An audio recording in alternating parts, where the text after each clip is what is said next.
Bismillahirrahmanirrahim. Allahumma shalli ala sayyidina Muhammad.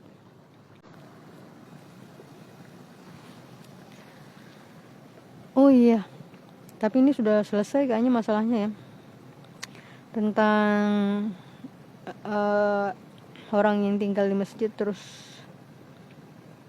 Padahal ini ada ayatnya juga loh sebenarnya. Kemarin saya baca, kebetulan saya baca. Katanya dia adalah seorang nelayan. Jadi dia udah kayaknya dia nggak berhasil dapat ikan mungkin ya. Jadi dia nggak mampu bayar kos. Dia minta izin di marbot masjid, tinggal di masjid itu. Dan akhirnya berkelahi bertengkar sama rakyat sekitar. Gara-gara rakyat sekitar nggak terima dia tidur dalam masjid. Akhirnya terjadilah kezaliman itu.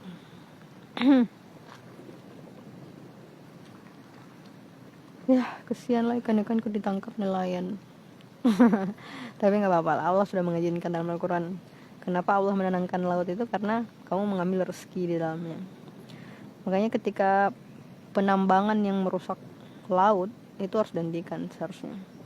Makanya itu sudah kesalahan yang nyata dilakukan umat muslim ketika kamu membiarkan kezaliman.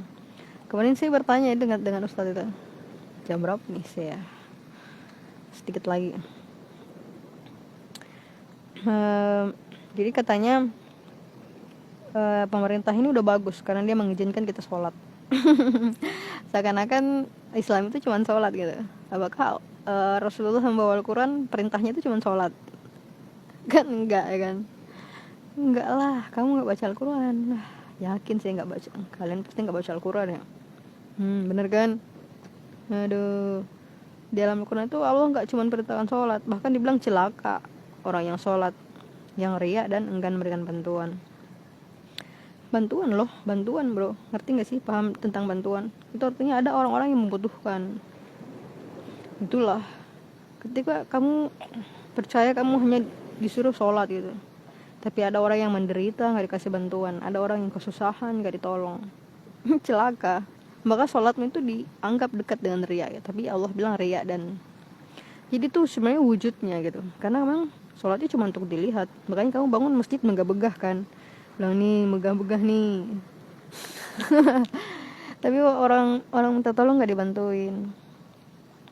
Tapi itu masjidnya nggak salah ya, karena masjidnya sudah mengizinkan, cuman rakyat sekitarnya aja. Wah, banyak di sana ikannya, terus jumlahnya berkurang, ternyata mereka ditangkap. Semoga manusia yang memakan kalian sehat. Amin ya rabbal alamin. Jadi sekali lagi ini adalah menjadi kewajiban bagi kita semua untuk menghentikan zina suluknatullah.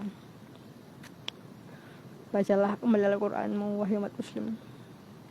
Kegagalanmu, wujud pembantaian anak kecil adalah kegagalanmu sebagai umat muslim, karena kamu lebih memilih berpecah belah, karena kamu lebih memilih mendengarkan kaum munafik, karena kamu lebih memilih bersikap lemah, karena kamu tidak mau memahami Al-Quran, dan kamu tidak mau memahami bahwa kamu telah berada di jalan yang salah. Kamu lebih memilih membenarkan dirimu sendiri. Itulah yang menyebabkan anak-anak dibantai di Gaza. Kebodohan dari manusia secara umum dan umat muslim secara khusus. Dan kita umat muslim akan mendapat 2 kali lipat dong. Iya, umat muslim dapatnya 2 kali lipat, karena kalian baca Al-Quran. Kalian terima Al-Quran tapi kalian gak baca. Kalian terima Al-Quran tapi kalian gak laksanakan. Kalian terima Al-Quran tapi dibiarkan. Akhirnya anak kecil dibantai, karena kamu merasa bukan kewajiban kamu memerangi kezaliman. Padahal kewajiban kamu memerangi kezaliman itu kewajiban kamu. Kan udah Allah bilang dalam Quran, perangilah agar fitnah terhadap agama Allah itu gak hilang itu, kecuali orang-orang yang melakukan kezaliman. Itu ada ending di akhir ayat, itu ada endingnya. Jadi memerangi kezaliman itu sampai akhir hayat, karena orang-orang jadi itu nggak bakal habis. Hilang kepitingnya, nggak kembali mungkin. Ya, wallahu alam. Makanya ini adalah saatnya untuk bersatu, mengambil sebuah keputusan. Berpikirlah, wahai umat muslim, berpikirlah. memang nenek moyang kita yang melakukan kesalahan tentang riba, tentang uang kertas ini. Tapi setelah kamu paham bahwa ini adalah sumber dari segala sumber masalah, riba, maka ini salahnya untuk menghentikan itu.